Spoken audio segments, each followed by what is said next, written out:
Marvel के multiverse extension के साथ ही हमें काफी नए कॉस्मिक बीइंग्स की एंट्री भी देखने को मिल रही है, जबकि आने वाले फेज में बहुत से ऐसे नए कैरेक्टर्स या फिर हम बोल सकते हैं कि गॉड्स हैं जो मार्वल के इस नए फेज में इंट्रोडक्शन के लिए तैयार है। आज के हमारी वीडियो में हम उन्हीं कुछ नए गॉड इंट्रोडक्शन के बारे में जानेंगे। इस वीडियो को इंटरेस्टिंग बनाने के लिए हम वीडियो को लीस्ट पावरफुल गॉड से स्टार्ट करेंगे और हमेशा की तरह अगर आप इस चैनल पर नए हैं तो प्लीज हमारे चैनल को सब्सक्राइब करना मत भूलिएगा for more interesting Marvel and DC updates।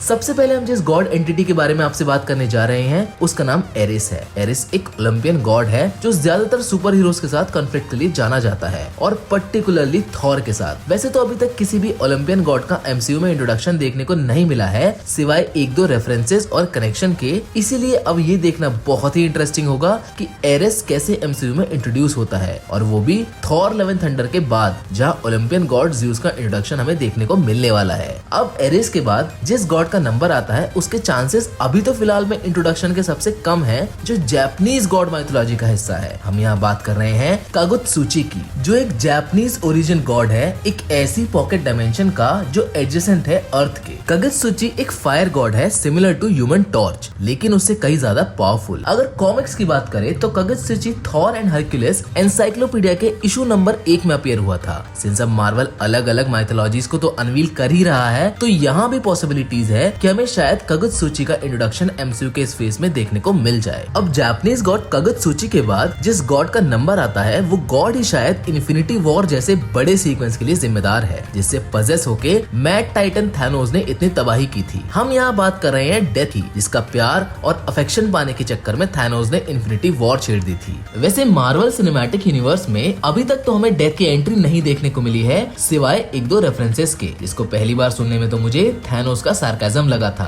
हाँ, शुक्रगुजार हूँ, क्योंकि अब मैं जानता हूँ मुझे क्या करना है। अब मैं इस ब्रह्मांड का आखिरी कण तक मिटा दूंगा। बड़ा हरामी हो बेटा। लेकिन मेरा यकीन मानिए नहीं वो सच में अपने प्यार डेथ के बारे में ही मेंशन कर रहा था। पर अब ये देखना बहुत इंटरेस्टिंग होगा कि क्या मार्वल अपने सिनेमैटिक यूनिवर्स में डेथ को इंट्रोड्यूस करता है, क्योंकि जिस सीक्वेंस के लिए डेथ का इंट्रोडक्शन होना था वो तो पूरा खत्म हो गया है। और अगर इसके अलावा कॉमिक्स की भी बात की जाए तो डेथ वहाँ भी एक या बस 2 बार इन्फिनिटी सागा से अलग नजर आई है। तो पॉसिबिलिटीज वाइज अगर बात करें तो शायद डेथ के इंट्रोडक्शन के चांसेस अभी कम है। अब डेथ के बाद जिस गॉड का नंबर आता है उसका इंट्रोडक्शन तो हमें कैप्टन मार्वल में ही देखने को मिल गया था, लेकिन इस गॉड का असली पोटेंशियल हमें सीक्रेट इन्वेजन में देखने को मिलेगा, जिसे मार्वल डेवलप कर रहा है निक फ्यूरी और स्क्रल टैलोस के साथ। हम यहाँ बात कर रहे हैं स्क्रल गॉड क्लिन की, जो बहुत जल्द सीक्रेट इन्वेजन से MCU में एंट्री लेने वाला है। स्क्रल लीडर क्लिन एक बहुत ही पावरफुल एंटिटी है जो सीक्रेट इन्वेजन सीक्वेंस में अर्थ पर अटैक करेगा। और अगर आगे आने वाले MCU फेज की बात की जाए तो स्क्रल्स इस फेज में बहुत इंपॉर्टेंट पार्ट प्ले करने वाला है, फिर चाहे वो सीक्रेट इन्वेजन फेज हो या फिर थॉर लव एंड थंडर, क्योंकि स्क्रल गॉडेस ज़ॉर्किरी एक ऐसी गॉडेस है स्क्रल्स की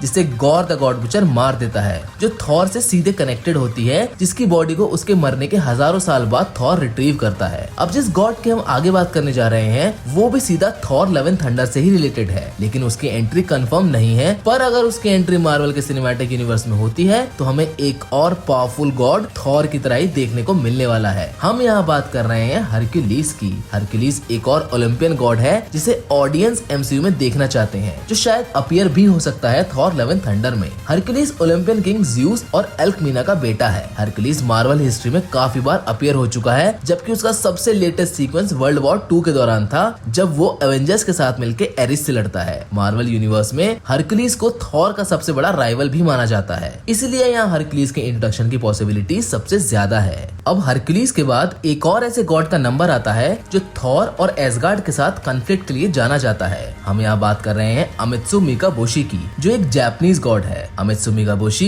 एक प्राइमोर्डियल बीइंग है जिसे अंडरवर्ल्ड डायमेंशन यूमी में इम्प्रेजेंट किया हुआ है। अब अगर कॉमिक्स की बात की जाए तो मिकाबोशी का सबसे पहला अपीयरेंस हमें थॉर ब्लड ओथ के इशू नंबर 6 में देखने को मिला था, जहाँ मिकाबोशी एरिस के साथ मिलकर थॉर और ओलंपियंस के साथ कॉन्फ्लिक्ट में आ गया था। और as a supremely powerful force of evil, Mikaboshi सच में बहुत इंटरेस्टिंग इंट्रोडक्शन होगा थॉर लव एंड थंडर का, जिसमें बहुत सी नई गॉड एंटिटीज इंट्रोड्यूस होने जा रही हैं। वैसे ये सिर्फ हमारा अजम्पशन है, क्योंकि थॉर में अभी तक किसी भी गॉड एंट्री का कंफर्मेशन हमें नहीं मिला है सिवाय ज़्यूस के। अब मिकाबोशी के बाद एक और ऐसी गॉड एंटिटी है जो कि मार्वल सिनेमैटिक यूनिवर्स में इंट्रोड्यूस हो सकती है, जिसका नाम अब्रैक्सिस है। अब्रैक्सिस मार्वल यूनिवर्स में फैंटास्टिक फोर के मेन एंटेगनिस्ट में से एक माना जाता है। इसका फर्स्ट अपीयरेंस हमें फैंटास्टिक फोर एनुअल के इशू नंबर 2001 में देखने को मिला था। अब अगर बात अब्रैक्सिस की करें तो अब्रैक्सिस का एग्जिस्टेंस भी डेथ की तरह ही यूनिवर्स क्रिएशन के दौरान हुआ था। अब्रैक्सिस जाना जाता है मल्टीवर्स डिस्ट्रक्शन के लिए, इसीलिए मार्वल के इस मल्टीवर्स एक्सपेंशन फेज में पॉसिबिलिटीज है कि हमें अब्रैक्सिस जैसी गॉड एंटिटी का इंट्रोडक्शन देखने को मिल जाए। अब अब्रैक्सिस के बाद हमारी लिस्ट के टॉप और आखिरी गॉड का नंबर आता है, जो फिर से गॉड ऑफ थंडर थॉर से रिलेट करता है। हम यहाँ बात कर रहे हैं सुज़ैनो का,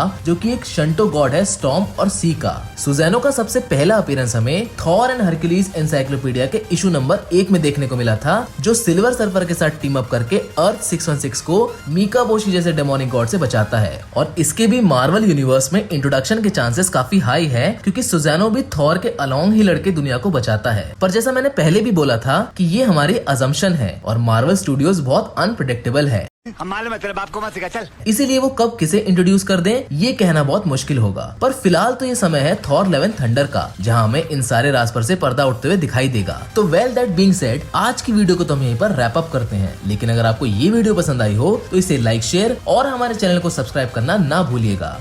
तू तरीका है भीख मांगने का। आप हमारे इंस्टाग्राम हैंडल @thefilmify को फॉलो कर सकते हैं for more interesting Marvel and DC updates. मिलेंगे आपसे एक और नई इंटरेस्टिंग कहानी के साथ। Till then, good bye.